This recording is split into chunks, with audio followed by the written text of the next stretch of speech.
cop, bad cop with you. So I assume he's talking about you being the good cop. How do you? I thought I was a bad cop. Nah, yeah, man. It's I don't know. It's just we have a good energy in our room. You know what I mean? With Hilo, with Sap as well, and it's good, man, because you try to get the best out of the guys. You know what I mean? So I'm trying to push them. Sap's trying to push them, and I feel like getting it from all of us, man, it's gonna be good for us. But yeah, definitely, because I'm more of a guy that's kind of do your job. You know what I mean? And kind of more of a loving type of coach, we're a player type of guy, you know what I mean? Since I kind of sat in those shoes before, same as Sap, but Sap's more of a guy that's kind of more of a, like you said, try to get on them and more of a yeller at them and stuff like that. But that's good, you need that type of stuff, because throughout my career I had coaches that were like that as well. So it's a good mix of in that in our room. So the guys are really responding to it. So that's the best thing about it, is that's what you want, man. You want your guys to respond and for them to accept the coaching and put it out and show it on tape. So it's definitely a fun room. So I enjoy our time in the meetings. Just a quick follow-up to that. Like, how well did you know him before you took this job, and how quickly did it take you to acclimate to him coaching-wise?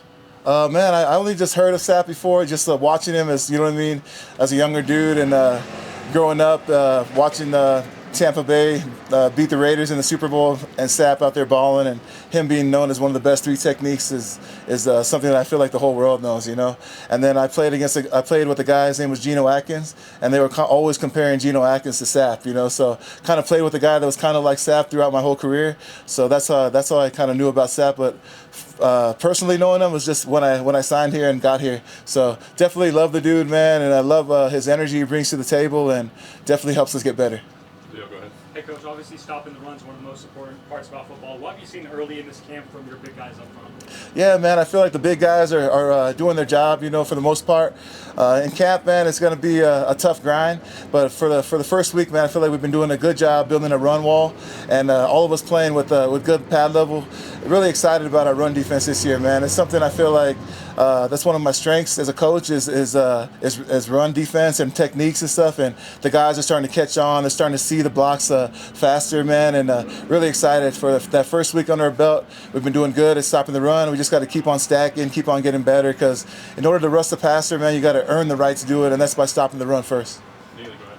Coach, having been here this spring and now we're going to the second week of August fall camp, which of your guys have you seen make some big jumps in that time period? Yeah, man, since I got here, I've got to give a big shout out to Big Quinn, Big Barnes, number 92, man. He was, when I first got here, he was like 340, 345. And when he checked into camp, he came in at 308, 310. You know what I mean? So he lost a lot of weight, man, because I felt like he was a little bit sluggish last year and couldn't really run sideline to sideline like we like our D-line to do. He's come in here, man. He's opened up a lot of eyes, man. He's been running to the ball. He's been doing everything we ask. And watch out for Barnes this year, man. He's gonna put on a show for you guys. Nikki, go ahead. Hi, Coach. I know you and Coach Livingston have a connection to the Cincinnati Bengals. Through your time here at Colorado, what has it been like working with him and kind of going back to the old days and collaborating with him on this defense? Oh, I love working with Coach, man. Big shout out to him. He's one of the reasons I'm here today. You know what I mean? So big shout out to Coach Livingston. I love the type of coach he is, man. With him, man, he likes to get all our guys playing fast, you know what I mean? So I feel like less is more for us on defense, you know what I mean? When you try to stop every single play, man, you ain't gonna stop much. But if you just focus on yourself, focus on our defense, and that's what Rob does, man. He kind of breaks it down really easy for the installs here, and the guys are responding. But Rob's a great players coach, man. He looks out for the guys. He has our backs, and if you ask anybody on this team, they'll run through a brick wall for Rob. So big shout out to him. John, go ahead. When the head coach is gone for a summer or for an extended point in time, the dynamics of leadership change dramatically.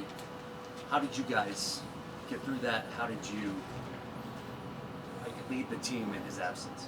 Oh, man, it's all about together, man. It's all about we. That's one thing that Coach Prime always talks about. It's not about I or me. It's about we, and it's about us, and it's about team. So during that time that Coach was going through battling and battling cancer, you know what I mean, our staff, man, did a good job. And it starts with the coordinators first. They did a good job of keeping everyone together. And that's how we did it, man. We just stuck together, and we know what type of guy Coach is, and all of us have his back no matter what. And that's what it's about in this game, man. It's who can be the best together, you know what I mean? So that's what we did as a staff. We just kept in there. We all did our job and made sure we held down our little areas on the D-line, and the linebacker coach carried theirs. And together, collectively, we did a good job of keeping our team tight. Kind of piggyback off that question, I think you have something like 160 combined years of NFL experience on the staff. but you guys were able to check your egos at the door and kind of collaborate in the room. How's that collaboration been, and how does that make you guys better?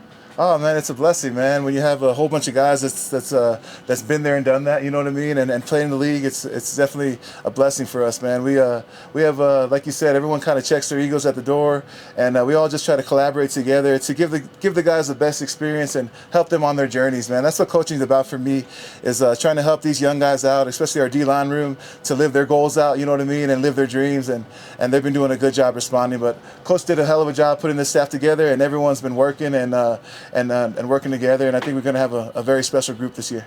Two more, Matt. Go ahead. Amari is one of the guys that's been here the longest and has flashed some real game-changing potential. What does he need to do to take it from the flashing of potential to being that guy on a game-to-game basis this year? Yeah, dude, Amari's been having a good camp so far, you know what I mean? Really excited for him.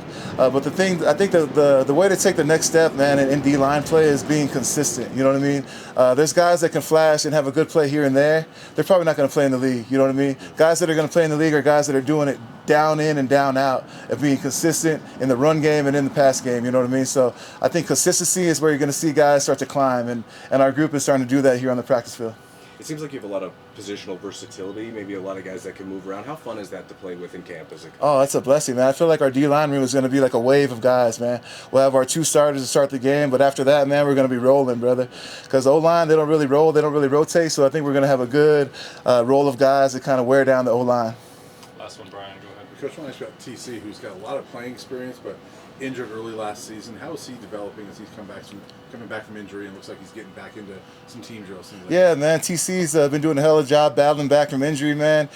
He had his first live action yesterday, so it's really good to see him out there. He did some good stuff out there, but like you said, when you haven't played in several months, you got to shake off the rust. So he's still shaking off the rust, but excited to have him back, man. When you have a group of guys that are hungry and that want to get better, man, it makes your job a little bit easier, you know what I mean? So I'm excited for our group, and like I was telling them inside, man, I think our group we got to lead from the front, man. The best teams are led from the front, and I think our group is going to take the task, and we're going to run with it.